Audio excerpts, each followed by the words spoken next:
손흥민이 결국 사과했다. 나도 사람이다. 오르테가가 잘 막았지만 넣지 못한 나의 책임. 손흥민, 30일 토트넘, 이 찬스를 놓친 것에 사과했다. 토트넘은 지난 15일 한국 시간 펼쳐진 맨체스터 시티와의 2023에서 24시즌 잉글랜드 프리미어리그 34라운드 순영 경기에서 0에서 2로 패했다. 이날 경기에서 결정적인 찬스는 후반 41분에 나왔다. 0에서 1로 끌려가던 토트넘은 동점 찬스를 잡았다. 손흥민이 맨시티 수비진의 실수로 오르테가 골키퍼와 1대1 찬스를 잡았다. 손흥민은 단독 돌파 후 오른발 슛을 시도했지만 오르테가가 막아냈다. 위기를 넘긴 맨시티는 후반 추가 시간에 홀란드의 페널티킥 득점으로 쐐기를 박았다. 경기 후 아스널 팬들은 손흥민을 향해 승부를 조작했다고 맹비난했다. 맨시티가 이날 토트넘을 상대로 승점 3점을 챙기면서 1위로 올라섰고 아스널은 다시 2위로 밀려났다. 만일 손흥민이 득점에 성공해 경기가 무승부로 끝났다면 아스널은 선두를 지켜내고 최종전에서 승리 시 우승을 차지할 수 있었다. 손흥민은 결국 자신의 실수를 인정했다. 영국 이브닝 스탠다드와의 인터뷰에서 손흥민은 맨시티를 상대로 최선을 다하고 싶었다. 다른 선택지는 없었고 승리에만 집중했다. 나도 인간이다. 오르테가 골키퍼가 정말 좋은 판단을 내렸다. 좋은 결과를 얻기 위해 노려했지만 찬스를 살리지 못한 것에는 나의 책임이 있다. 라고 아쉬움을 전했다. 토트넘은 이날 패하면서 유럽축구연맹 챔피언스리그 진출권 획득이 좌절했다. 토트넘이 승점 63에 그치면서 아스톤 빌라 승점 68가 4위 자리를 확보했다. 5위에 위치한 토트넘은 우에파 유로파리그 출전이 유력하다. 손흥민은 첫 시즌을 보내고 있는 엔제 포스테코글루 감독을 향해서 이번 시즌에 우리가 포스테코글루 감독과 함께 한 첫 시즌이다. 매우 긍정적이다. 우리는 다음 시즌에 더 잘해야 한다. 나는 그가 토트넘에 더 많은 성공을 가져올 수 있다고 믿는다. 구단과 선수, 팬까지 모두가 함께 해야 한다. 고 목소리를 높였다. 토트넘은 21-0시 셰필드와의 최종전을 끝으로 이번 시즌을 마무리한다. 2. 다사다난 손흥민 시즌 소감.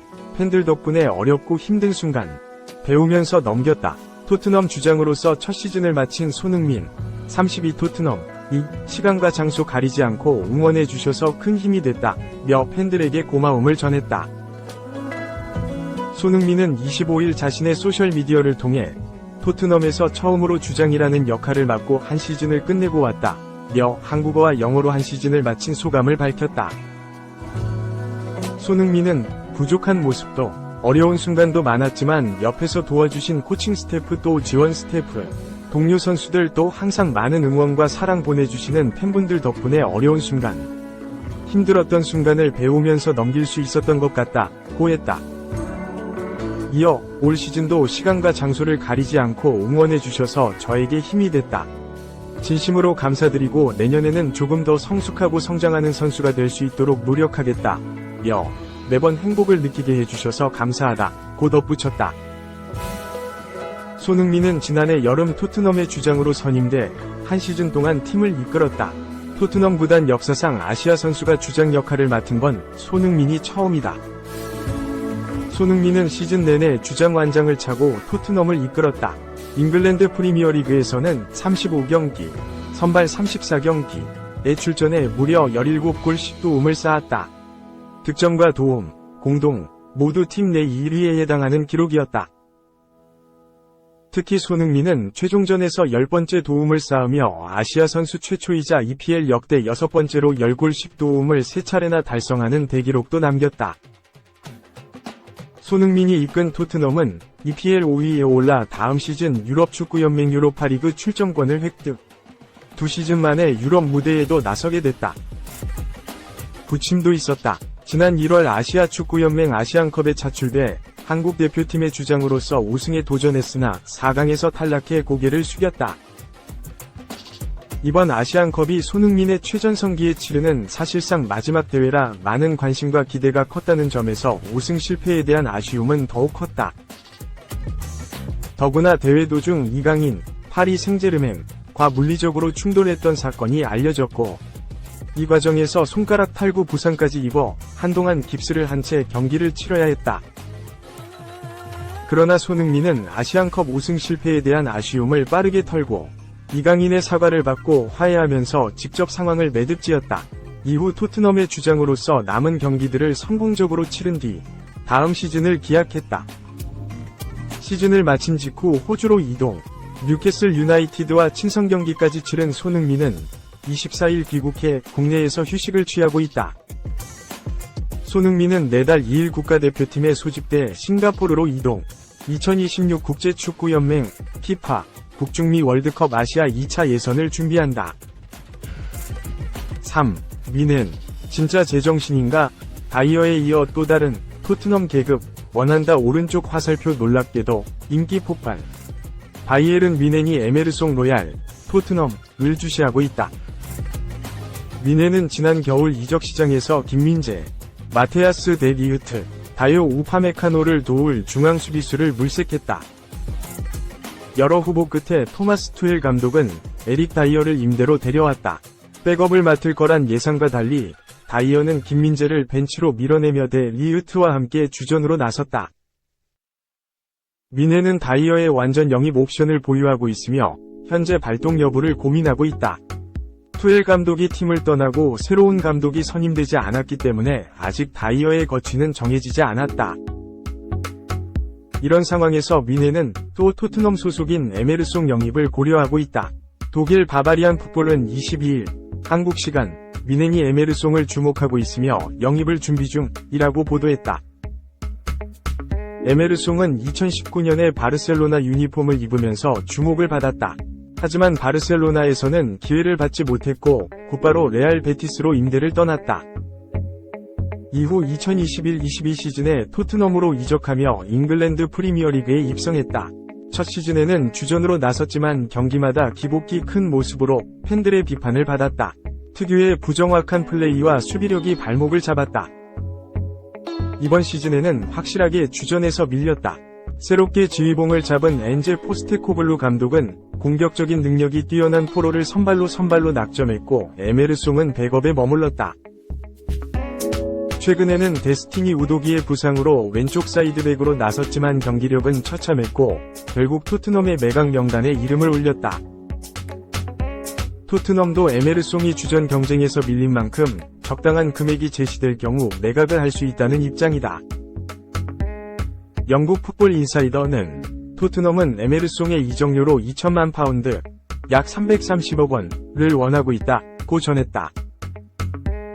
에메르송 영입 당시 지불했던 2,500만 유로, 약 360억 원과 근접한 수준의 이적료 회수를 바라고 있다. 토트넘에서는 부진했으나 영입전은 치열한 상황이다. 매체에 따르면 미넨과 함께 AC 밀란과 유벤투스도 에메르송 영입을 원하고 있다. 4. 음바페 레알 이적 확정. 부동산 오피셜 떴다. 163억. 마드리드 집 구입 완료. 과거 레알 슈퍼스타 살던 집. 프랑스 파리 생제르맹의 킬리안 음바페가 레알 마드리드로 간다. 그의 행보가 스스로 레알 마드리드로 이적한다는 것을 알려주는 오피셜을 발표하고 있는 셈이다. 음바페는 올 시즌을 끝으로 PSG를 떠난다. PSG와 이별은 확정이 됐는데 다음 행선지는 확정이 되지 않은 상태. 모든 이들이 음바페가 레알 마드리드로 갈 것을 알고 있다. 공공연한 비밀이다. 하지만 아직 오피셜은 나오지 않았다. 음바페는 다음 행선지에 대해 철저하게 침묵으로 일관하고 있다. 레알 마드리드는 오는 6월 2일 열리는 유럽 축구연맹 챔피언스리그 결승 도르트문트와 경기가 끝난 후 오피셜을 발표할 것이라는 전망이 나오고 있다. 이런 상황에서 음바페가 레알 마드리드 이적 확정을 알리는 결정적 장면이 포착됐다. 바로 부동산 오피셜이다. 음바페가 레알 마드리드로 가지 않는 이상 절대 일어날 수 없는 일이 일어났다. 음바페가 마드리드에 집을 구입한 것이다. 레알 마드리드 이적이 아니면 음바페가 마드리드에 집을 살 이유가 없다. 게다가 그 지역은 많은 레알 마드리드 선수들이 거주하는 지역이다. 그리고 그 집은 레알 마드리드 슈퍼스타가 살았던 집이었다. 스페인의 오크디아리오는 음바페가 스페인의 마드리드에 집을 구입했다. 음바페는 오는 여름 레알 마드리드로 이적할 것이고 이를 앞두고 마드리드 라핀차 지역에 저택을 구입했다. 이곳은 레알 마드리드 선수들이 많이 사는 지역이다 고 보도했다. 이어 저택의 가격은 1100만 유로, 163억 원, 다. 침실 7개, 욕실 11개, 극장, 수영장 등을 갖춘 저택이다. 자동차 6대를 주차할 수 있는 주차 공간도 가지고 있다 고 덧붙였다. 이 집은 과거 레알 마드리드 슈퍼스타가 살던 집이다. 주인공은 바로 가레스 베일이다. 세계 최고 이적료를 기록하며 토트넘에서 레알 마드리드로 이적한 윙어. 레알 마드리드의 간판 스타로 활약했다. 음바페는 베일과 가격 협상을 벌였고 결국 승리했다. 이 매체는 음바페가 베일의 집을 구입했다. 베일은 2022년 6월 마드리드를 떠났고 그 이후 돌아오지 않고 대신 집을 매물로 내놨다. 베일은 1300만 유로, 192억 원의 집을 팔 계획이었지만 음바페와 협상을 벌였고 1100만 유로의 제안을 받아들였다고 설명했다.